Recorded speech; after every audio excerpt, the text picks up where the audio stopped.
한번 따라 하실까요? 종려주일의 명품 조연. 종려주일의 명품 조연. 오늘은 종려주일입니다. 이 종려주일이 지나고 내일부터는 고난주간이 시작됩니다. 종려주일과 고난주일은 양립할 수 없는 너무도 다른 분위기와 내용을 가지고 있습니다. 종려주일이 기쁨이라고 한다면 고난주간은 슬픔입니다. 종려주일이 축제라고 한다면 고난주간에는 비극과 아픔이 가득합니다. 영광과 멸시가 묘하게 경계를 이루며 공존하는 절기가 바로 종려주일과 고난주간이라고 할 수 있습니다. 예수님께서 이 세상에 육신으로 오셔서 사셨던 33년의 생애 중 가장 화려하게 스포트라이트를 받고 영광을 받으신 날이 바로 오늘 종려주일입니다. 비록 나귀를 타시긴 하셨지만 마치 왕의 행차를 연상케 하는 모습으로 예수님께서는 예루살렘에 입성하신 것입니다. 이때 수많은 무리와 백성들은 종려나무 가지를 흔들며 예수님을 왕으로 맞이했습니다. 고대, 특별히 로마 시대에 왕이 개선 장군으로 입성할 때 종려나무 가지를 손에 들고 흔드는 풍습이 있었는데, 그래서 이날을 종려주일 그렇게 부르는 것입니다. 하지만 영광스럽게 입성했던 이날에도 우리 예수님의 마음 한켠에는 이 종려주일이 끝나고 나면 그에게 불어닥칠 그 엄청난 고난, 유례 없이 찾아볼 수 없는 처절한 고통과 배신, 그리고 고난의 선잔을 마셔야 하는 일이 이어지는 것을 알고 있었기에 주님은 마냥 기뻐할 수만은 없었습니다. 영광에서 고난으로 폭풍에 휘말리듯 극심한 전환이 이루어지는 한 주간이 그 앞에 펼쳐질 것이기 때문에 그렇습니다. 그럼에도 불구하고 예수님께서 예루살렘으로 입성하실 때 제자들은 3년 동안 주님을 따라다녔지만 우리 주님의 표정의 변화, 그 마음속 깊은 곳에 숨겨져 있는 또 다른 아픔과 근심과 걱정을 전혀 헤아리지 못하고 주님의 그 앞자리에 앞장서서 그 주님의 영광을 훔치며 그들은 예루살렘에 입성하면서 온 세상을 다 얻은 것처럼 뻐기고 자랑하고 누리며 소리쳤습니다. 이런 제자들과 달리 이 예수님의 예루살렘 입성을 묵묵히 준비했던 사람들이 있습니다. 세상에는 어떤 일이 일어날 때 그 일이 그냥 우연하게 일어났거나 그 일이 일어나게 된 앞에 나타난 어떠한 일들과 사람들 때문에 그 일이 이루어졌다고 흔히들 생각하는 경우들이 많습니다. 그럼에도 불구하고 세상의 많은 일들은 보이지 않는 곳에서 누군가가 움직이고 보이지 않는 곳에서 누군가가 열심히 일한 덕분에 어떤 일이 이루어지고 어떤 일이 진행되는 경우들이 얼마나 많은지 모릅니다. 드러나서 사람들에게 인기를 얻고 영광을 얻는 사람이 있지만 드러나지 않아서 사람들은 알 수 없지만 그들이 없으면, 그들이 아니면 그 일은 이루어지지 않은 많은 일들이 있는 것입니다. 히트를 친 드라마나 수많은 관객을 끌어모았던 영화를 보면 영화에는 명품 주연만 있는 것이 아니라 그 주연에게 못지않은 명품 조연들이 반드시 있습니다.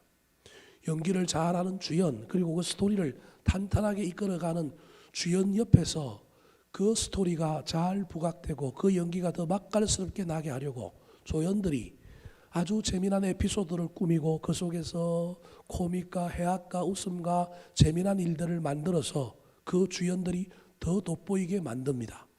이 두 개가 조화를 이루지 않으면 절대 드라마는 히트를 칠 수가 없습니다. 남자 여자 주인공만으로 이끌어가는 드라마는 없습니다.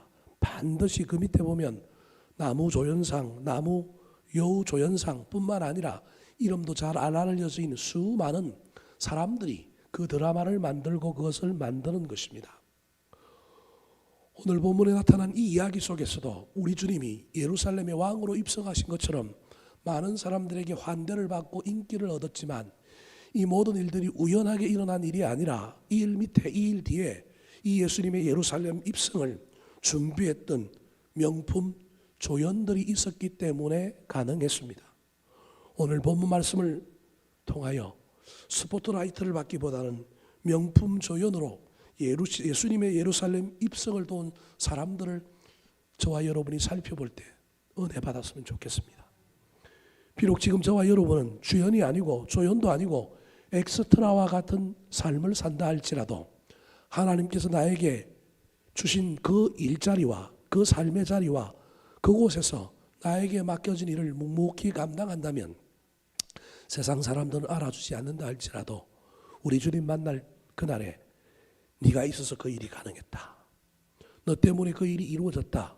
우리를 칭찬하는 일들이 저와 여러분의 영생의 나라 저 천국에서 이루어지기를 소망합니다. 세상 사람들은 드러나서 인기를 얻고 영광만을 받기를 원하지만 우리 주님은 너는 이미 세상에서 영광 받았으니 그것으로 족하고 나는 사람들이 알아주지 아니하였던 저 사람들 묵묵히 이름도 없이 빛도 없이 조연으로 엑스트라로 섬기며 열심히 일했던 저 사람들을 나는 지금 기억하고 보듬어주고 안아주고 칭찬하고 상을 줄 것이다. 이것이 천국의 비밀임을 잊지 말았으면 좋겠습니다. 오늘 본문 말씀에 나타난 4명의 명품 조연을 살펴볼 때 우리도 이 땅에서 남은 날 동안 주님과 함께 주님 그 오실 날을 향하여 달려갈 동안에 때로는 주연되기를 원하고 우리도 드러나서 인기를 얻기도 원하지만 주님께서 너는 주연이 아니라 조연이라 그렇게 말하면 너무 불편하거나 힘들어하지 말고 그 조연 생활을 잘 감당함으로 말미암아 훗날 우리 주님께 칭찬받고 우리 주님이 주시는 놀라운 영광과 상급을 얻는 저와 여러분이 되기를 예수님의 이름으로 축원합니다. 자, 그렇다면 예수님의 예루살렘 입성에 등장했던 명품 조연들은 누구일까요? 첫 번째 조연입니다. 따라 하시겠습니다. 아무도 타보지 않은 나귀 새끼. 아무도 타보지 않은 나귀 새끼. 자, 예수님의 예루살렘 입성의 첫 번째 명품 조연은 사람이 아니라 나귀 새끼입니다. 근데 자세히 알고 보면 그 저 나귀 새끼가 오늘날의 저와 여러분이 될 수가 있습니다. 2절 말씀 같이 한번 읽어볼까요?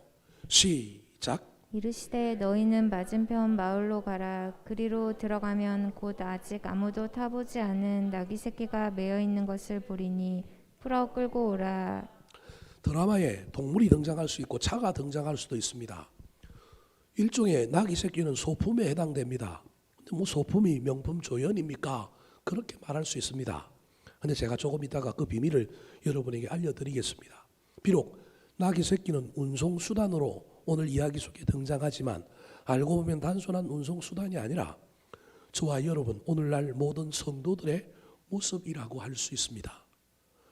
재미난 건 예수님께서 예루살렘에 입성할 때 그 당시의 문화 속에서는 예루살렘에 입성하는 왕들은 무엇을 타고 입성했느냐 하면 백마, 하얀 말을 타고 입성했습니다. 그래서 신천지에 이만이라고 하는 이단이 흰 말을 타고 초원을 달리는 사진을 찍어서 자기가 자칭 보혜사 이긴 자 예수 그리스도다. 왜냐하면 왕은 무슨 말을 탄다고요? 흰 말을 탄다라는 거예요. 이만희가 성경을 잘 몰라서 그래요. 물론 흰말, 예시록에 나오는 흰말이 이긴 자의 상징이긴 하지만 자기를 예수 그리스도라고 우기려고 한다면 자기가 이 땅에 재림의 주로 오신 예수라고 한다면 뭘 타고 와야 되느냐 하면 흰말을 타고 오면 안 되고 뭘 타고 와야 되느냐 하면 구름을 타고 와야 합니다. 왜냐하면 예수님께서 이 땅에서 부활 성천하실 때 뭐 타고 부활 성천하셨어요? 구름 타고. 그러면서 너희들이 본대로 내가 뭐 하리라? 다시 오리라. 그럼 구름 타고 올라갔으니 뭐 타고 오실 거예요? 구름 타고 오실 건데 지가 예수라고 하려면 뭘 타고 나타나야 돼요? 뭐 장치들을 좀 동원하여 만들어가지고 구름 타고 탁 나타나고 내가 재림주다 그래야 되는데 성경을 이상하게 해석해가지고 계시록만 아는 거예요. 그래서 계시록에 보면 하얀 말을 탄 자가 이긴 자다 그러니까 자기가 모든 죽음의 권세 모든 걸 이긴 자다 그렇게 말하는 거예요. 여하튼 2000여 년 전에 우리 예수님께서는 예루살렘에 입성하실 때 많은 사람들은 로마에서 자기 나라를 구한 왕으로 인정하고 모셨지만 우리 주님은 왕들이 탔던 하얀 백마가 아니라 나귀를 탔습니다. 그것도 그냥 나귀가 아니라 뭘 탔다고요? 나귀 새끼를 탔단 말이에요. 그렇다면 왜 그렇게 했을까요? 이유는 간단합니다.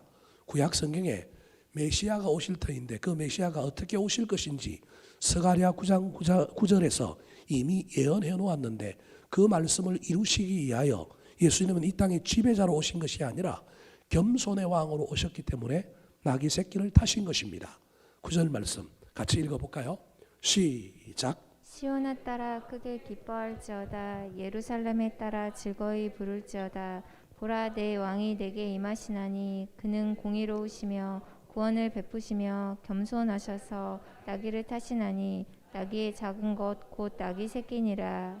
메시아가 올 텐데 그는 겸손의 왕이라는 거예요. 그래서 나귀를 타는데 그것도 그냥 큰 나귀, 어른 나귀가 아니라 나귀 새끼를 타고 올 것이다 라고 분명히 예언했기 때문에 그 예언의 말씀을 이루시기 위하여 우리 예수님 흰말을 타고 예루살렘에 입성하신 것이 아니라 나귀를 타고 입성하셨습니다.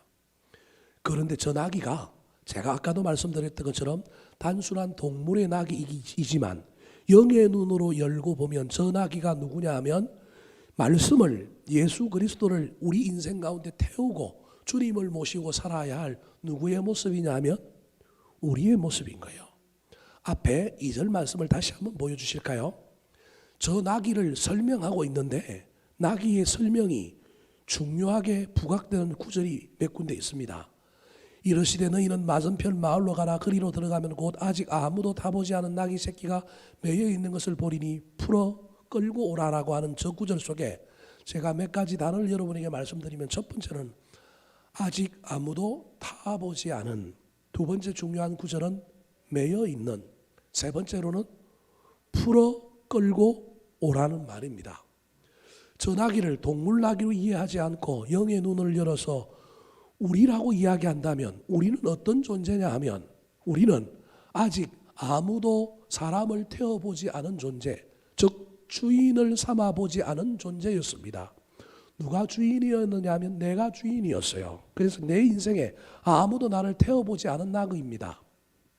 아무도 타보지 않았다라고 하는 말을 좋게 해석하면 순수하다, 겸손하다, 깨끗하다 그렇게 말할 수 있지만 사실은 아무도 타보지 아니하였다라고 하는 저 말 속에는 길들여지지 않았다, 미숙하다, 능력이 없다 그런 말이 숨어 있습니다. 저 나귀는 경험이 없는 나귀입니다. 저 나귀 새끼는 사람을 태워본 적이 없습니다. 여러분, 사람을 태워본 적이 없는 나귀를 타고 가다가 넘어지면 어떡할 거예요? 근데 우리 주님이 그 나귀를 선택하셨습니다. 사람이라면, 저와 여러분이라면 저는 나귀를 선택하면 안 됩니다. 길들여진 나귀, 이미 사람을 태워본 적이 있는 나귀를 선택해야 되는데 주님이 저와 여러분을 선택하셔서 예수 믿게 하셨는데 우리가 잘나서 선택을 받은 게 아니고 우리가 능력이 있어서 선택을 받은 게 아니고 우리는 능력도 없고 주인을 모시려고 하지 않는 그럼에도 불구하고 우리를 주님께서 선택하여 예수 믿게 한 겁니다. 저 나귀는 선택받은 나귀입니다. 세상에 수많은 나귀들이 있었지만 주님께서는 저 나귀를 택하여 끌고 오면 내가 타고 가겠다 말씀하셨습니다. 이 세상에 수많은 사람들이 있지만 그 사람들 중에 저와 여러분을 우리 주님이 나귀로 선택하셔서 아무 주인도 모셔보지 않은 우리 인생의 주인이 되어 우리를 타고 가시고자 오늘 이 본문 말씀 가운데 오신 것입니다.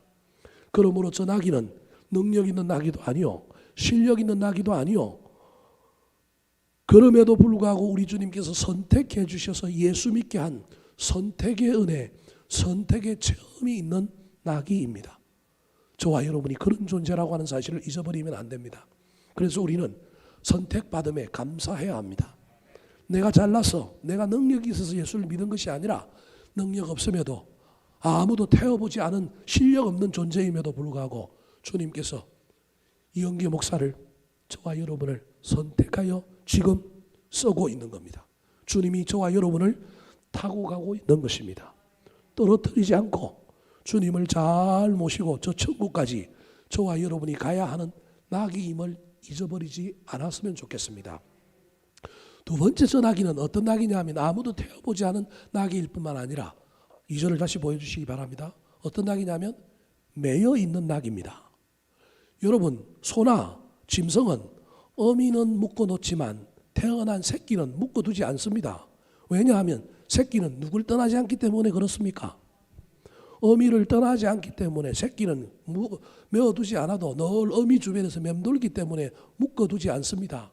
그런데 아무도 타보지 않은 낙이 새끼가 어떻게 되어 있다고요? 매여 있다는 건 천방지축이라는 거예요. 정말로 말 안 듣고 말썽꾸러기 저 풀어놓으면 지 맘대로 사는 그런 존재가 저 낙이 새끼라는 거예요. 저게 저와 여러분의 모습입니다. 그래서 메어놨습니다. 어디에 메어놨냐면 죄에 메어놨습니다. 세상에 메어져 있습니다. 그런 메어져 있는 저와 여러분을 주님께서 지금 두 제자를 보내어 뭐 하라고요? 풀어오라는 거예요. 죄의 짐에서 세상에서 우리를 풀어서 주님께 쓰임받는 나귀로 선택해 주셨습니다. 주님의 예루살렘 입성에는 저 나귀가 없으면 안 됩니다. 물론 나귀가 없으면 말을 타면 되고 다른 걸 타면 되지만 주님께서는 저 나귀를 선택하여 타시기로 작정한 겁니다. 그러므로 이 나귀는 주님을 떨어뜨리면 안 됩니다. 사랑하는 성도 여러분, 저와 여러분이 저 나귀임을 잊어버리지 마시기 바랍니다. 우리는 미숙하고 아무도 태워보지 않은 나귀였습니다. 우리는 천방지축으로 내 마음대로 사는 나귀여서 죄에 매여 있고 세상에 매여 있는 존재였습니다. 그런데 그런 우리를 주님께서 풀어주셨을 뿐만 아니라 한 번도 사람을 태워보지 않은 우리를 사람이 아니라 온 세상의 주인이신 예수 그리스도를 태우는 그 영광의 직분으로 우리를 부르시는 것입니다. 선택받아서 은혜받아서 저와 여러분이 주님을 모시기는 했지만 생각을 한번 해봐야 됩니다. 무슨 생각을 해봐야 되느냐 하면 아무도 태워보지 않은 이 나귀가 33세에 성인 어른을 태우고 저 감람산 중턱에서부터 감람산을 넘어서 기도론 골짜기를 통과하여 예루살렘까지 간다는 건 쉬운 일이 아닙니다. 이동원 목사님이 성지순례를 갔는데 시내산이라고 하는 성지순례를 갔는데 지금은 이집트와 이스라엘 사이에 무장단체들이 많이 행행하고 있어서 못 갑니다. 시내산을. 그런데 그때는 시내산을 갔는데 시내산이 높은 산이다 보니까 모세가 율법을 받은 산이란 말이에요. 그 산 밑에 장사하는 사람들이 기다리고 있는데 어떤 사람들이 기다리고 있느냐 하면 낙타 장사하는 사람들이 기다리고 있는 거예요. 뭐 하려고? 사람을 태우고 올라가려고. 태우고 올라갈 때 뭘 받아요? 돈을 받는 거예요. 그런데 수많은 나귀들이 돈 주는 사람들 앞에 딱 와갖고 무릎을 탁 꿇고 앉아갖고 사람이 타고 가는데 이동원 목사님이 탈 차례가 돼서 딱 그 자리에 섰는데 낙타가 이동원 목사님을 탁 흘겨보더니만 무릎을 꿇고 앉지 않고 자꾸 안 가려고 그러는 거예요. 왜 그랬을까요? 저처럼 뚱뚱했기 때문에 그렇습니다. 나귀도 사람을 알아본 거예요. 장사꾼의 장사 속이 있는지 모르겠지만 그 나귀 장사가 가이드를 통하여 이동원 목사님한테 이렇게 얘기합니다. 이 나귀가 사람 볼 줄 알아서 뚱뚱한 당신을 안 태우려고 합니다. 당신이 타고 올라가려면 1.5배를 내야겠습니다. 원래는 10,000원인데 15,000원을 내면 이 나귀가 무릎을 꿇을 것입니다. 이동원 목사님이 겸염쩍었지만 그래도 15,000원을 딱 그 나귀 주인에게 줬더니만 보라는 듯이 나귀가 와서 뭘 꿇더라고요? 무릎을 탁 꿇더라는 거예요. 짐승도 무거운 건 압니다. 그래서 무거운 건 피하고 싶은 거예요. 여러분 이 나귀가 아무도 태워보지 않았습니다. 근데 지금 누굴 태우고 가야 돼요? 예수님을 태우고 가야 됩니다. 선택받아서 예수 믿은 나귀인 저와 여러분은 선택받아서 좋기는 하지만 저와 여러분의 인생 가운데 고난이 있습니다. 고난이 있어도 떨어뜨리면 안 됩니다. 그래야 명품 조연이 됩니다. 나귀는 무거운 예수님을 자기 등에 태우고 감난산을 넘어서 기도론 골짜기를 통과하여 예루살렘을 향하여 무사히 도착했습니다. 도착했더니 많은 사람들이 종려나무 가지를 흔들고 그 앞에 옷을 깔아놓고 환영하고 노래를 부릅니다. 고난은 당했지만 이 나귀가 기분이 됐다 좋았습니다. 사실은 예수님을 환영하는 거였는데 누구를 환영하는 것처럼 보였어요? 자기를 환영하는 것처럼 보였던 겁니다. 열심히 섬기다 보면 이런 대리만족도, 이런 대리 행복도 누릴 수 있습니다. 사랑하는 성도 여러분, 저와 여러분이 명품 나귀가 되었으면 좋겠습니다. 아무도 태워보지 않았지만 이제는 주님을 태웠으니 그 주님을 우리 인생에서 떨어뜨리지 말고 끝까지 가봅시다. 힘이 들어도 포기하지 말고 끝까지 달려가는 저와 여러분이 되기를 예수님의 이름으로 축원합니다.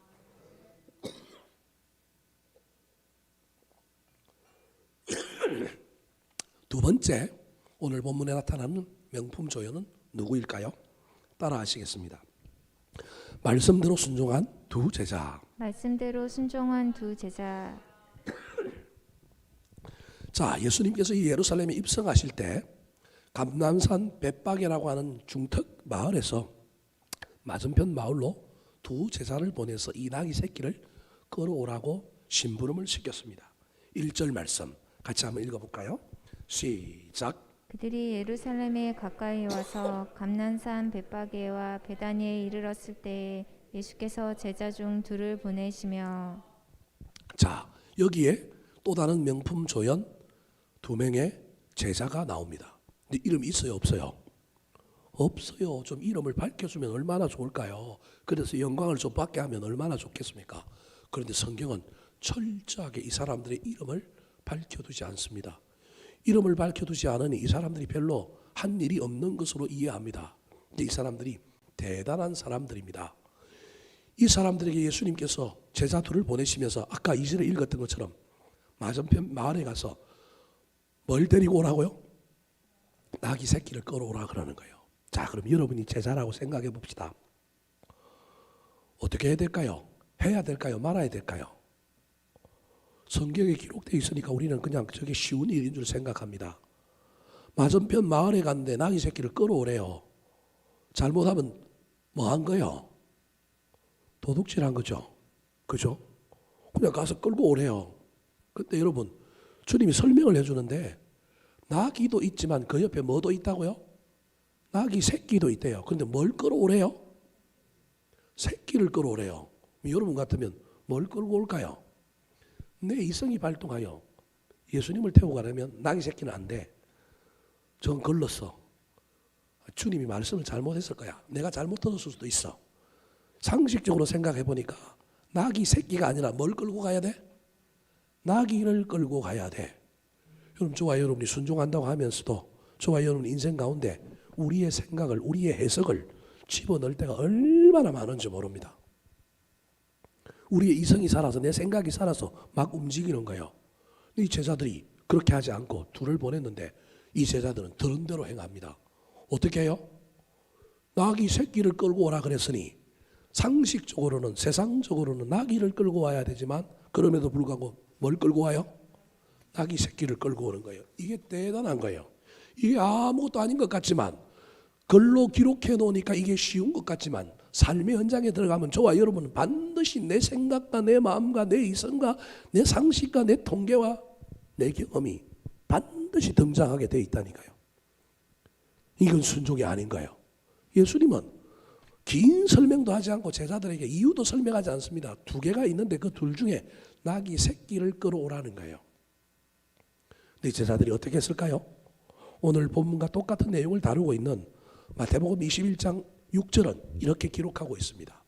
같이 한번 읽어볼까요? 시작. 제자들이 가서 예수께 명하신 대로 하여. 명하신 대로 하여. 자기 생각을 투영하지 않고 온전히 순종하여 주님이 말하신 대로 그대로 한 제자들이 누구냐면 오늘 본문에 나오는 이 명품 조연들이라는 거예요. 저 6절의 이야기를 오늘 본문은 조금 희미하게 설명하고 있는데 그 희미하게 설명하는 중에도 제자들의 순종의 모습이 얼마나 대단한지를 명확하게 보여줍니다. 자, 저 이야기를 오늘 본문에 어떻게 기록했는지를 한번 볼까요? 오늘 본문 4절 5절 말씀 같이 읽어보겠습니다. 시작. 제자들이 가서 본즉 나귀 새끼가 문 앞 거리에 매어 있는지라 그것을 보니 거기 서 있는 사람 중 어떤 이들이 이르되 나귀 새끼를 풀어 무엇하려느냐 하매. 자, 아까 마태복음 21장 6절에는 명한 대로 하여 그랬는데 4절에서는 오늘 본문 4절에는 제자들이 가서 뭐한 적? 본 적. 보니까 나귀 새끼가 문 앞 거리에 뭐 한다고요? 매여 있는 거예요. 이건 틀림없이 그 주인이 주인이 가져갈 걸 대비해요. 문 앞에 메어 놓은 거예요. 사실은 세팅이 그런 거예요. 그런데 그걸 보고 그걸 풀려고 그러니까 5절에 보니까 거기에 서 있는 사람 중 어떤 이들이, 그러니까 서 있는 사람들이 있고 서 있는 사람들 중에 또 어떤 이들이 있는 거예요. 그러니까 상당히 많은 사람들이 모여 있었다라는 거예요. 서 있는 사람들 중에 또 어떤 이들이니까 복수 중에 복수인 거예요. 그 어떤 이들이 뭐라고 얘기를 하냐면 저 5절의 마지막 저 빨간 글씨쯤에 분홍 주황색 글씨쯤에 해당되는 걸 제가 우리나라 말로 경상도 버전으로 여러분에게 다시 해석해 주면, 야, 이 쇠 빠진 놈들아, 나귀도 아니고 나귀 새끼 끌고 가서 뭐 하려고 끌고 가냐? 저게 경상도 버전인 거예요. 무슨 말씀이 이해됐어요? 엄청난 비난과 엄청난 조롱의 목소리로 얘기하고 있는 거예요. 참 쓰잘데없는 짓을 하고 있다라고 하는 투로 나귀 새끼를 풀어가서 무엇 하려고 하느냐? 풀어가려면 뭘 가지고 가야 된다는 거예요. 나귀 어미를 가지고 가야 되지 왜 나귀 새끼를 끌고 가려고 그러느냐? 참 쓸데없는 짓 하고 있다. 이 어리석은 놈들아. 그렇게 사람들이 지금 서서 수근수근 하면서 이야기하고 있는 거예요. 사람이 어떤 일을 하다 보면 비난에 직면하고요. 어떤 사람들이 반대하면요. 내가 하고 있는 일이 맞는가? 이 일이 옳은 일인가? 걱정이 되고 염려가 되고 막 헷갈릴 거예요. 여러분 들어보면 그 사람들의 말이 맞잖아요. 끌고 가려면 뭘 끌고 가야 돼요?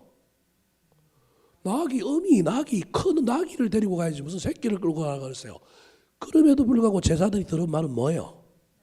새끼 끌고 오라는 거예요. 그래서 이 제자들이 얼마나 대단한 것인지를 보여주는 거예요. 들은 대로 명한 대로 그대로 하고 있는 사람들이 누구냐? 바로 이 제자들인 거예요. 사랑하는 성도 여러분, 만약에 나귀 새끼를 끌고 오지 않고 나귀를 끌고 왔으면 구약의 예언은 다 무너진 거고 우리 예수님은 아마 그거 안 타고 갔을 거예요. 순종이 기적을 일으키고요. 순종이 위대한 일을 만드는 것입니다. 사랑하는 성도 여러분, 이번 이 고난주간 한 주간에 저와 여러분이 신앙적으로 훈련하고 연습해야 될 많은 일들이 있지만 특별히 순종 훈련을 한번 해보시기 바랍니다. 아내로부터, 남편으로부터, 부모로부터, 자식으로부터, 또 어떤 건의자들로부터, 어떤 다른 사람들로부터 뭔가를 들었는데 이게 이성에도 맞지 않고 경험적으로도 맞지 않고 말도 안 되고 그런데도 불구하고 오늘 이 말씀을 좀 기억하면서 저와 여러분이 신앙의 훈련 차원에서 들은 대로 명한 대로 순종해보는 훈련을 한번 해보시기 바랍니다. 또 이걸 들었다고 또 상대방이 또 악용하여 너 목사님한테 그런 얘기 들었으니까 이거 해 이런 식으로 하지 말고요. 정말로 저와 여러분이 말씀을 들은 자로서 이 한 주간 동안에 순종의 훈련을 한번 해보시기 바랍니다. 이성적으로 생각하면 맞지도 않고 말도 안 되고 전혀 그럼에도 불구하고 들은 대로 명한 대로 하는 훈련을 한번 해보시기 바랍니다.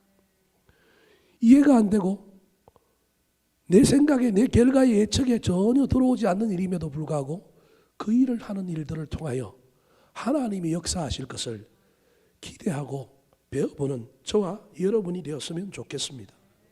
사랑하는 성도 여러분, 이 사순절에 이 위대한 명품 조연들, 이 순종했던 이 두 제자가 없었으면 주님은 영광스러운 예루살렘 입성을 할 수 없었습니다.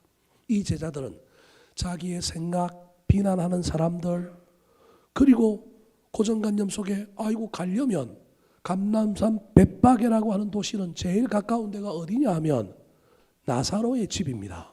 예수님의 가장 친한 친구 나사로가 있는데 예수님은 나사로 집에 가서 나귀를 데리고 갖고 오라고 하는 것이 아니라 어디로 가라 그러냐? 맞은편 마을로 가라 그러는 거예요. 가기 싫으니까 내 생각에 나귀만 구해오면 되지, 결과만 같으면 되지. 나는 나사로에게 가갖고 예수님의 가장 친한 친구고 예수님의 말이라고 하면 뭐든지 듣는 예수님의 강편 마르다와 마리아 두 자매가 있으니 그들에게 예수님이 낙이 필요하다 그러는데 좀 줘. 그러면 생판 모르는 동네 모르는 사람한테 가고 내가 이상한 짓을 해갖고 나귀를 끌고 오는 거 이거 너무 힘들어 너무 싫어 그러지 않고 나사로에게 가갖고 나사로야 나귀 예수님이 달라고 그래 줘. 훨씬 빠를 수 있잖아요. 맞은편 마을로 가는 것보다 그 동네가 감남산 bet박의 배단이었단 말이에요. 그러면 그 동네에 누가 있는 거예요? 나사로가 있는 거예요. 그러면 누구한테 가는 게 더 빨라요? 시간의 효율적으로도 편리함도 나사로에게 가서 나귀 구해오면, 나사로 집에 나귀가 없으면 나사로가 부자란 말이에요. 돈을 들여서라도 나귀 새끼를 구해줬을 거예요. 왜냐하면 나사로는 나중에 우리가 성경에도 알고 있는 것처럼 죽었다가 예수님이 살려주잖아요. 죽었는데 무덤에, 어떤 무덤에 묻혀요? 돌을 파서 석실 무덤에 묻혔는데 그 무덤이 부자들만 묻히는 무덤이라서 나중에 돌을 가지고 뭐 해놓는 거예요? 막아 놓는 거예요. 부활시키려면 굴려야 되는 거예요. 몇 사람들이 가고 여자들 힘으로 못 굴리는 거예요. 그 엄청난 부자들의 무덤이었다는 걸 알 수 있는 거예요. 예수님도 죽고 난 다음에 아리마대 요셉이라고 하는 사람이 자기 무덤에 묻혀 예수님을 장사하는 거예요. 거기도 돌로 막아 놓는 거예요. 그러니까 엄청난 부자들만 썼던 무덤이 그런 무덤인 거예요. 나머지 무덤은 그런 무덤이 아닌 거예요. 그러니까 나사로가 부자란 말이에요. 이 제자들이 머리를 좀 통밥을 좀 굴리면 자기들이 좀 일을 편하게 하고, 아니 뭐 뭐로 가도 서울만 가면 되지. 그래서 나귀 새끼만 구해오면 되지. 그러면요 여러분, 나사로한테 가는 게 빠르잖아요. 근데 그들은 그러지 않은 거예요. 주님이 어디 가라 그래요? 맞은편 마을. 그래서 어디로 가요? 맞은편 마을을 가잖아요. 뭘 끌고 오라 그래요? 나귀 새끼.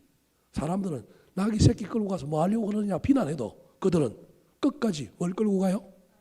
나귀 새끼를 끌고 가는 순종의 사람들. 이 사람들이 명품의 조연이다.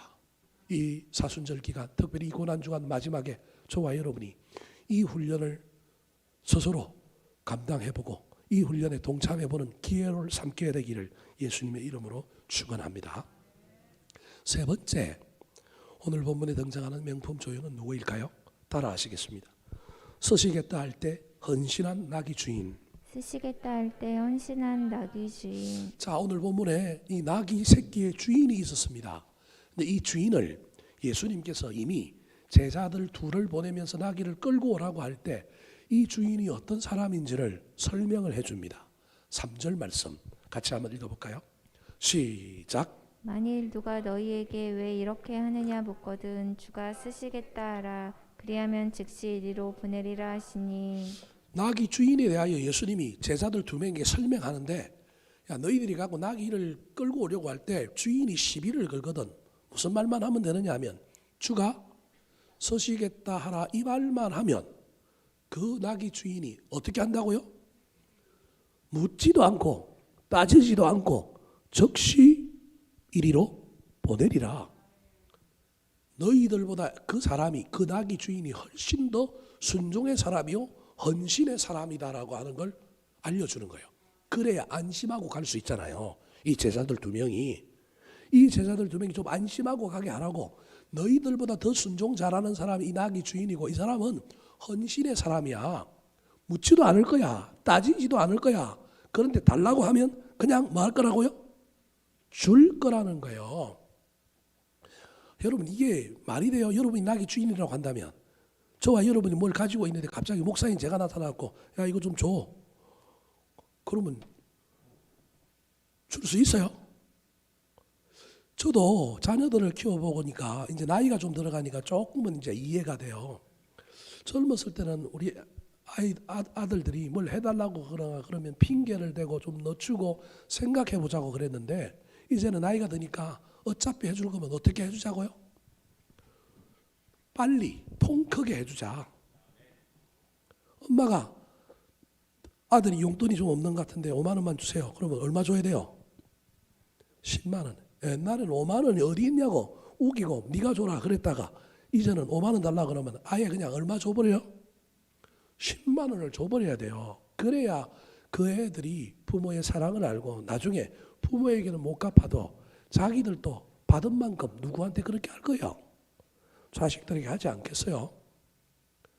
통 크게 산다는 게 쉬운 건 아니에요.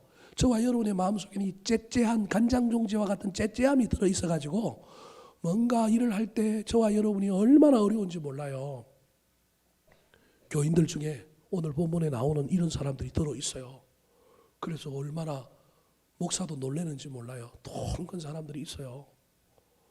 만약에 내가 목사 아니고 내가 저 교인 같은 삶의 상황에 처했는데 내가 저 사람처럼 할 수 있을까? 못할 것 같은 생각이 들 때가 많아요.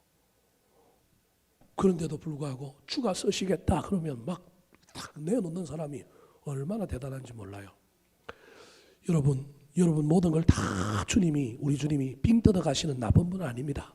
그런데 우리 인생 가운데 한 번은 주님께서 그런 요청을 하신다면 저와 여러분이 들어줄 수 있는 믿음과 용기는 한 번 있어야 되지 않겠습니까? 두 번, 세 번 하시라 그러면 주님 내가 인간인데 그러면 안 되죠. 거부하셔도 됩니다. 그런데 저와 여러분 인생 가운데 오늘 본문에 나오는 것처럼 주가 쓰시겠다 하라 그러면 즉시 보낼 수 있는 이 통큼과 이 담대함과 이 멋짐이 우리 신앙생활 가운데 한 번은 있어야 되지 않겠어요? 오늘 본문 말씀에 이 주인이 이 예수님의 평가한 그대로 어떤 사람이 어떤 사람을 평가했는데 그 평가에 걸맞지 않게 행동할 때도 있잖아요. 그래서 실망할 때가 얼마나 많아요. 근데 어떤 사람이 어떤 사람을 평가했는데 그대로 하면 평가한 사람도 멋지고 그 평가를 받은 사람도 멋지고 그걸 옆에서 경험한 사람도 멋지잖아요. 예수님께서 이 나귀 주인을 향하여 주가 쓰시겠다고 하면 이 사람은 그냥 묻지도 않고 따지지도 않고 즉시 보내는 사람이다 딱 그랬는데 진짜로 제자들이 아까 5절에 있는 것처럼 문가에 가서 나귀 새끼를 풀려고 하니까 5절에 보니까 길가에 서 있는 사람들 중에 또 어떤 이들이 뭐라고 얘기해요. 그 나귀 새끼 끌고 가서 뭐 하려고 그러느냐. 이놈들아 끌고 가려면 뭘 끌고 가야 돼? 나귀를 끌고 가야지 새끼 끌고 가서 뭐 하려고 그러느냐. 막 비난했잖아요. 그때 제자들이 주님이 일러주신 말을 그대로 했더니 어떤 현상이 일어났을까요? 자, 6절에 예수님이 평가했던 그 나귀 주인의 모습이 나옵니다. 자, 6절 시작. 제자들이 예수께서 이르신 대로 말한데 이에 허락하는지라. 예수께서 이르신 대로가 뭐예요? 주가 쓰시겠다 하라. 그랬더니 이에 뭐 하는지라? 아까 길가에 서 있던 많은 사람들 그리고 어떤 사람들이 시비를 걸면서 나귀 새끼 끌고 가서 뭐 하려고 하느냐고 하는 사람들 속에 누가 끼어 있는 거예요? 주인이 끼어 있는 거예요. 주인이 다 끼어 있어서 쳐다보고 있는 거예요. 그랬더니 제자들이 주님께서 이야기하신 대로 주가 쓰시겠다고 합니다라고 딱 얘기했더니 주인이 딱 나서고 옳거니 가져가도 돼. 가서 써. 그리고 통 크게 그 나귀를 내준 거예요. 참 쉬운 일이 아닙니다. 그렇다면 저와 여러분이 생각을 해봐야 됩니다. 이 나귀 주인은 도대체 어떤 사람인가? 오늘처럼 통신수단이 발달해가지고 여러분 제자 둘을 보내면서 내가 저 나귀 주인한테 그 맞은편 마을 나귀 주인한테 카톡 해놓을 테니까 너희들 가서 내가 이미 말했으니까 가져오면 돼. 그러면 문제가 없잖아요. 가는 것도 부담도 안 되고. 근데 그 시절에 카톡이 있어요? 전화가 있어요? 없잖아요. 두 명의 제자 입장에서는 예수님과 똑같이 길을 걸어왔는데 아니 갑자기 저 맞은편 마을에 가서 어떤 사람 집에 나귀를 끌고 오라 그러는데 그때 주인이 물어보면 주가 쓰시겠다 하면 즉시 보낸다는 거예요. 이게 말도 안 되는 이야기잖아요. 사전에 연락한 것도 아니고 오늘처럼 전화가 있는 것도 아닌데 왜 이런 일이 일어났을까? 저와 여러분이 좀 생각을 해봐야 되지 않겠어요? 성경에는 기록하고 있지 않습니다. 제가 쓰는 소설입니다. 예수님이 공생의 3년 동안에 예루살렘을 몇 번 올라갔느냐 하면 3번 올라갑니다. 유월절을 지키기 위하여. 지금 올라가고 있는 오늘 본문에 나오는 장면은 3번째 올라가는 장면입니다. 저의 소설에 의하면 2번째 해에 예수님께서 예루살렘에 올라가서 유월절을 지킬 때 이미 이 사람과 만나서 교제하고 아는 사이인 거예요. 첫 번째 해에 올라갔을 때부터 만나서 아는 사람일 수도 있습니다. 그런데 이제 제가 쓰는 소설에 의하면 2번째 해에 유월절을 지키러 올라갔을 때 주님께서 이 사람과 신뢰하는 관계 속에서 이 사람에게 내가 1년 후에 내가 사람을 보낼 텐데 그때 내가 뭘 요청하면 주가 쓰시겠다 그러면 뭘 요청하든지 간에 네가 들어줬으면 좋겠어. 그랬더니 이 나귀 주인이 그때 나귀인지 뭔지 새끼인지 뭔지도 모르고 주님을 믿는 믿음으로 신뢰하는 마음으로 그렇게 하겠습니다라고 대답을 한 거예요. 그리고 세월이 1년이 흘렀는데 아니나 다를까 누가 와서 나귀를 막 풀어가려고 하는데 왜 갔냐? 그랬더니 하는 말이 뭐라고 얘기해요? 주가 쓰시겠다 하라. 1년 전에 내가 사랑하는 주님이 나에게 이야기하셨던 것이 이것이구나. 옳거니 그러면 묻지도 따지지도 말고 가져가서 뭐 하십시오? 쓰십시오. 이 나귀 주인은 1년 동안 주님을 향한 사랑이 변치 않은 사람이에요. 주님을 사랑한 은혜가 있기 때문에 주가 쓰시겠다 하라 할 때 줄 수 있는 거지. 억지로 이게 되겠어요? 사랑하는 성도 여러분, 저와 여러분의 삶에도 하나님의 은혜가 임하고 그 은혜가 변치 아니하여서 우리 인생 가운데 주님이 한 번은 나에게 오셔서 내가 쓰겠다라고 할 때 줄 수 있는 통큰 믿음의 헌신자들이 되었으면 좋겠습니다.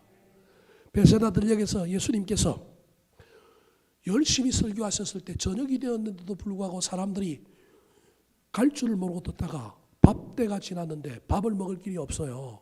그래서 예수님께서 제자들에게 야, 이 사람들에게 좀 밥 좀 줘라 그랬더니 제자들이 막 고민하는 거예요.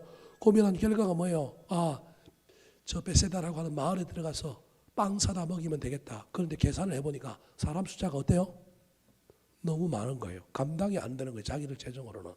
그때 고민하고 있을 때 안드레라고 하는 제자 한 사람이 한 어린아이가 엄마가 사준 도시락을 가지고 그걸 주님 이거라도 어떻게 되겠습니까? 라고 갖고 온 거예요. 그 도시락의 내용물이 뭐예요? 보리떡 5개와 물고기 2마리. 우리는 보리떡 5개 하니까 개떡 이만한 거 5개 들어있다고 생각할 가능성이 많아요. 아니에요. 인절미보다 작은, 이스라엘 떡은 인절미보다 아주 작은 떡이에요. 못지 절반의 절반 정도 되는 콩알 만한 5개 있는 거예요. 그리고 물고기 5마리 하니까 우리도 물고기 2마리 하니까 물고기 엄청 큰 거 고등어 2마리라고 생각해줘. 멸치 2마리 있는 거예요. 그게 어린아이의 뭐예요? 도시락이에요. 그러니까 가장 평범한 어린아이의 도시락을 가지고 그건 그 아이한테 아주 소중한 것이었지만 그걸 주님께 드렸더니 주님이 축사하고 나누어 줬더니 몇 명이 먹었어요? 5,000명이 먹고 12강줄이가 남았습니다. 사랑하는 성도 여러분, 저와 여러분의 인생 가운데 주님이 쓰시겠다 할 때 아낌없이 드리고 헌신함으로 놀라운 일이 일어나는 것을 우리 믿음 가운데 우리가 한 번은 보고 경험해야 하지 않겠습니까? 더 달라 그러면 거절하시기 바랍니다. 그런데 인생에 한 번쯤은 우리 주님께서 요구하실 때 드릴 수 있는, 그래서 우리 주님의 그 놀라운 사역을 위하여 쓰임받는 명품 조연들이 되시기를 예수님의 이름으로 축원합니다. 마지막으로 오늘 본문에 나오는 또 다른 명품 조연은 누구일까요? 따라 하시겠습니다. 찬송을 드렸던 수많은 무리들. 찬송을 드렸던 수많은 무리들. 자, 예수님께서 나귀를 타고 예루살렘에 입성하실 때 입성하는 그 예수님을 맞이했던 수많은 무리들이 있었습니다. 그 무리들은 손에 종려나무 가지를 들고 길에는 옷과 겉옷과 종려나무 가지를 깔고 열심히 환영의 노래를 불렀습니다. 오늘 본문 9절과 10절 말씀입니다. 같이 한번 읽어볼까요? 시작. 앞에서 가고 뒤에서 따르는 자들이 소리 지르되 호산나 찬송하리로다. 주의 이름으로 오시는 이여 찬송하리로다. 오는 우리 조상 다윗의 나라여 가장 높은 곳에서 호산나 하더라. 자, 주님을 모시고 간 나귀, 그리고 순종하여 나귀 새끼를 끌고 왔던 두 제자, 그리고 나귀를 기꺼이 드렸던 나귀 주인, 정말로 멋진 명품 조연입니다. 오늘 본문의 마지막에 나오는 이 사람들을 조연이라고 굳이 할 수 있을까? 엑스트라일지 않을까라고 생각될 정도로 저 사람들은 별로 한 일이 없어요. 알고 보면 주님 입성하실 때 지들이 즐거워하고 지들이 노래 부르고 영광은 누가 다 받아간 거예요? 자기들이 다 받아간 거나 마찬가지입니다. 그럼에도 불구하고 생각을 한번 해보십시오. 모든 행사의 끝에 군중이 없다면, 더 극단적으로 얘기해서 예수님이 나귀의 새끼를 타고 예루살렘에 입성하시는데 환영하는 사람 한 사람도 없고 예수님하고 제자들만 투벅투벅 예루살렘을 향하여 걸어가고 있다고 한다면 그게 멋진 행사일까요? 아니면 실패한 행사일까요? 그렇게 분위기가 나지 않는 이상한 행사가 될 가능성이 있지 않겠습니까? 그래서 행사의 백미는 노래하는 사람, 찬양하는 사람들, 흥을 돋구는 사람들이 있어야 합니다. 사랑하는 성도 여러분, 이 사순절에 특별히 이 고난주간에 우리 주님께서 우리를 위하여 이 땅에 대속하기 위하여 오셨다고 한다면 이 행사의 끝에는 저와 여러분의 찬양이 있어야 합니다. 그래서 사순절에 특별히 이 고난주간에 저와 여러분은 하나님을 향하여 구원하신 그 놀라운 은혜에 대하여 저와 여러분은 찬양할 필요가 있습니다. 이게 명품 조연입니다. 비록 앞에 조연들에 비하면 아무것도 아닌 것 같지만 반드시 있어야 할 조연들입니다. 우리 교단은 사순절부터 시작해서 고난주간을 지나가는 동안에 좀 분위기가 암울합니다. 그래서 뭐 아무것도 하면 안 될 것 같고 좀 이상하게 지내야 될 것 같은 분위기가 있습니다. 사순절이라고 하는 절기를 감리교, 그 다음에 최근에는 오순절 순복음도 좀 지킵니다. 감리교 그리고 우리 장로교는 통합청만 거의 지킵니다. 합동청만 해도 사순절 안 지킵니다. 절반 정도도 안 지킵니다. 뭐는 있느냐 하면 고난주간은 있는데 사순절을 지키지 않는 경우들이 허다합니다. 근데 우리 교단은 사순절이라고 하는 40일이라고 하는 이 사순절 기간 동안을 지키고 그 안에 또 고난주간도 있어서 뭐 그렇게 갑니다. 그러다 보니까 사순절 기간 내내 우리는 좀 금식하고 절제하고 단순한 삶을 살고 그러다 보니 우리 삶은 좀 어둡습니다. 우리 교단의 삶은. 그래서 뭘 하면 안 될 것 같고 뭐 특별히 고난주간에는 아무것도 안 하면 될 것 같은, 안 해야 될 것 같은 분위기가 있습니다. 너무 하는 것도 문제가 있지만 안 하는 것도 문제입니다. 이 고난주간에 저와 여러분이 제일 많이 해야 될 것이 주님을 찬양하는 것임을 잊지 마시기 바랍니다. 오늘 본문에도 이 찬양하는 이 사람들을 시기하고 질투하는 사람들이 나타났습니다. 똑같은 본문을 다루고 있는 누가복음 19장 39절로 40절에 보니까 예수님의 예루살렘 입성을 그리고 그 입성을 환영하는 백미 중에 백미로 찬양하는 사람들을 비난하며 회방하는 사람들이 나타난 것입니다. 같이 한번 읽어볼까요? 시작. 무리 중 어떤 바리새인들이 말하되 선생이여 당신의 제자들을 책망하소서 하거늘 대답하여 이르시되 내가 너희에게 말하노니 만일 이 사람들이 침묵하면 돌들이 소리 지르리라 하시니라. 저 바리새인들은 자신들의 생각, 자신들의 우선순위로 사는 거예요. 성전은 조용해야 되고 거룩한 곳이니 떠들면 안 된다는 거예요. 근데 예수님이 예루살렘 성에 입성하여 그 행진이 어디까지 이어졌느냐 하면 예루살렘 성전까지 이어지니까 바리새인이 나타나갖고 선생이여 당신의 제자들을 모아소서 책망하소서. 무슨 말이냐면 무리들이 떠들면 중간에 제자들이 뭘 시켜야 된다는 거예요. 조용히 시켜야 되는데 그 역할을 했다는 거예요, 안 했다는 거예요? 안 했기 때문에 제자 교육 좀 시키라는 거예요. 그 말은 제자 교육 시키라는 게 아니라 누가 잘못했다는 거예요? 스승인 예수님이 잘못했다는 거예요. 그랬더니 우리 주님께서 뭐라고 대답해요? 이 사람들이 침묵하면 돌들이 뭐 할 거라고요? 소리 지를 거라는 거예요. 자신들은 성전이라고 하는 테두리, 자신들의 신앙 색깔에 갖춰서 교회에서는 떠들면 안 돼, 조용해야 돼, 이 색깔을 가지고 바라보고 있는데 주님은 그런 색깔이 중요한 게 아니라 이 시기에 이 장소에서 중요한 건 뭐냐 하면 내가 왕으로 입성한 것을 사람들이 지금 뭐 하고 있느냐 하면 환영하는 이 이야기는 훗날 저 천국에 입성하는 이야기와 동일할 거기 때문에 찬송은 사라지면 안 된다는 거예요. 사람이 찬송 안 하면 누구라도 한다고요? 돌들이라도 한다. 그래서 찬송은 있어야 한다. 그렇게 말하고 있는 것입니다. 사랑하는 성도 여러분, 이 바리새인 뒤에 사탄이 있습니다. 사탄은 찬양을 싫어합니다. 왜냐하면 찬양 속에 능력이 담겨 있기 때문에 그렇습니다. 찬송할 때 상한 마음이 위로받고 귀신이 물러가고 옥문이 열리고 찬송하는 마음에 천국이 임합니다. 고난주간을 잘 보내고 싶습니까? 그러면 주님의 십자가, 주님의 부활, 주님이 베풀어 주신 은혜 꼭 고난과 관련된 찬송 안 불러도 됩니다. 주님이 베풀어 주신 은혜, 그 놀라운 사랑을 이 주간에 열심히 부르시기 바랍니다. 그 찬양이 주님을 높이는 거예요. 그 찬양이 주님께서 우리를 향하여 행하신 그 위대한 일을 멋지게 만드는 명품 조연의 중요한 역할임을 잊어버리지 마시기 바랍니다. 문제는 찬양했던 그 입술들이 나중에 예수님을 고소하는 입술들로 변했다는 것이 문제입니다. 이렇게 종려가지를 들고 주님을 환영했던 이 사람들이, 주님을 향하여 호산나 호산나 찬송했던 이 사람들이 시기가 조금 지나니 일주일 만에 빌라도의 법정으로 몰려가서 예수 그리스도를 어디에 못 박으라고요? 십자가에 못 박으라고 하는 그 엄청난 반전의 역사의 주인공들이 되지 않았습니까? 신앙의 열정이 중요합니다. 그래서 군중 심리에 이끌려서 신앙의 분위기 속에서 우르르 막 열광하고 이럴 수 있습니다. 근데 여러분 그 열광을 지속해야 합니다. 신앙의 어떤 행위를 지속할 수 있어야 합니다. 나귀가 예수님을 태우고 힘들어도 떨어뜨리지 않고 같은 일관성처럼 저와 여러분의 신앙도 찬송도 열심도 헌신도 일관성 있게 가는 것이 능력임을 잊어버리면 안 됩니다. 오늘 본문에 나왔던 이 찬송하는 무리들은 명품 조연 중에서도 그래도 조금 문제가 있는 이유는 이들의 찬송이 일관성 있게 끝까지 이어지지 못했다라는 것입니다. 저와 여러분의 찬송은 이 땅에서 뿐만 아니라 저 천국에까지 이어졌으면 좋겠습니다.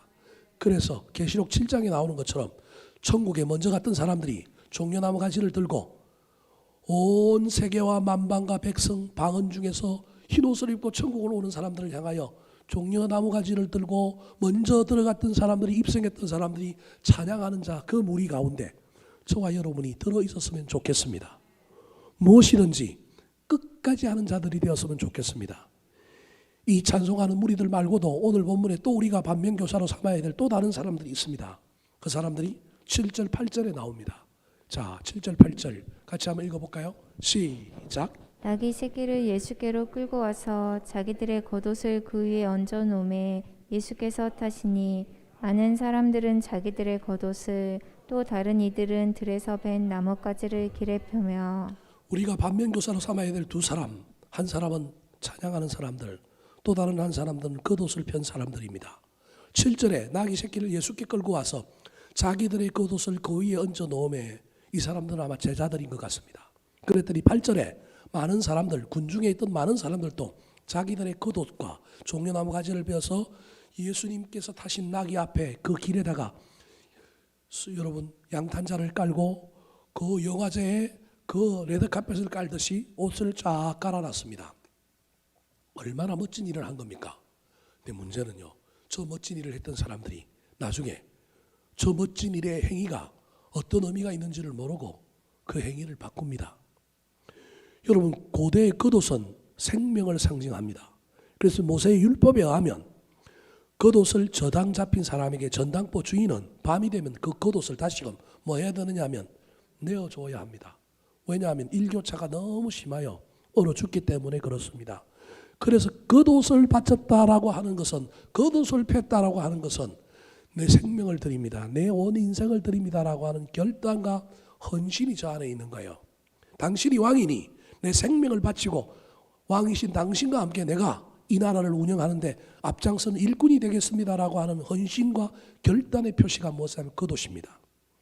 그렇게 겉옷을 폈던 사람들이 다시금 그 옷을 겉옷을 주워 입고 예수 그리스도를 십자가에 못 박으라고 외치는 자들이 되었습니다.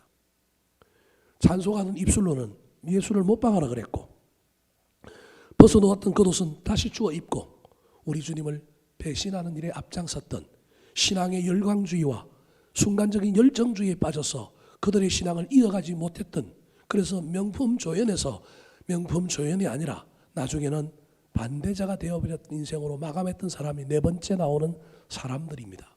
지금 저와 여러분은 이 네 번째 사람들을 잘 보고 경계해야 합니다. 나도 모르는 사이에 겉옷을 바쳤다가 주를 못 박으라고 외치는 자들이 되고, 우리도 찬송하고 있다가 주님 앞에 예수냐 바라바냐 할 때 예수가 아니라 바라바를 풀어주라고 이야기하는 자가 될 수 있다는 사실을 기억하셔서 우리의 찬송과 우리의 겉옷을 끝까지 벗어 바치고, 우리가 겉옷을 펴서 바쳤을 때 주님께서는 우리에게 세마포옷을 입혀주시고, 우리가 찬송하며 달려갈 때 주님께서 우리 인생 가운데 찬송할 만한 좋은 일들이 일어나게 만들어주시는 놀라운 일들을 경험하는 저와 여러분이 되기를 예수님의 이름으로 축원합니다. 한번 따라 하실까요? 종려주일의 명품 조연, 종려주일의 명품 조연, 아무도 타보지 않은 나귀 새끼, 아무도 타보지 않은 나귀 새끼, 말씀대로 순종한 두 제자, 말씀대로 순종한 두 제자, 쓰시겠다 할 때 헌신한 나귀 주인, 쓰시겠다 할 때 헌신한 나귀 주인, 찬송을 드렸던 수많은 무리들. 찬송을 드렸던 수많은 무리들.